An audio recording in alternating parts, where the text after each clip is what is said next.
Hello, my name is Benjamin Hart. I'm an American attorney and the Managing Director of Integrity Legal here in Bangkok, Thailand.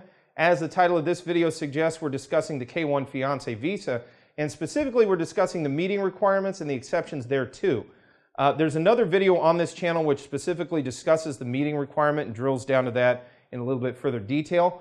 But in this video, we're discussing the exceptions. So to understand the exceptions, you at least got to understand the generalities of the rule. Basically, in order to file for a K-1 Fiancé visa, or at least to be approved on a petition for a K-1 Fiancé visa, the couple in question, the American citizen and their foreign fiancé, need to have physically met in person within the 2 years preceding the filing of the petition for the K-1 Fiancé benefit. So what are we talking about? They literally have to have met in person, seen each other physically in person prior to having filed the petition for those benefits. That being said, there are exceptions.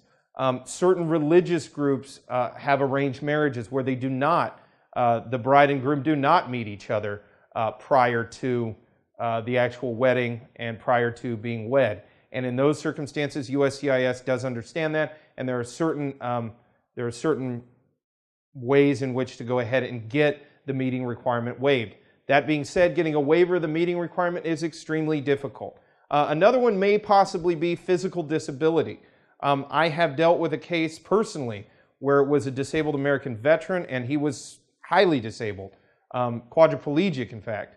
And as a result, that individual just simply could not make the trek to meet his fiancée outside of the United States. And as she was unable to get into the United States, a physical meeting was simply impossible.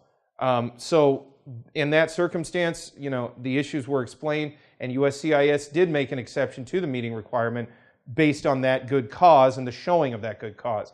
That being said, it should not be assumed that a waiver of the meeting requirement is in any way easy. In fact, in almost every circumstance where I've ever seen a waiver, there were substantial circumstances that overcame a very large presumptive threshold in favor of the meeting requirement. Like I said, somebody who literally physically could not meet their fiancé overseas, or in circumstances involving a very, very clear and very, very strong religious element which precluded meeting prior to the filing of the fiancé visa, or prior to ever meeting each other again and ultimately getting married. These are very high. The threshold is very high to overcome this.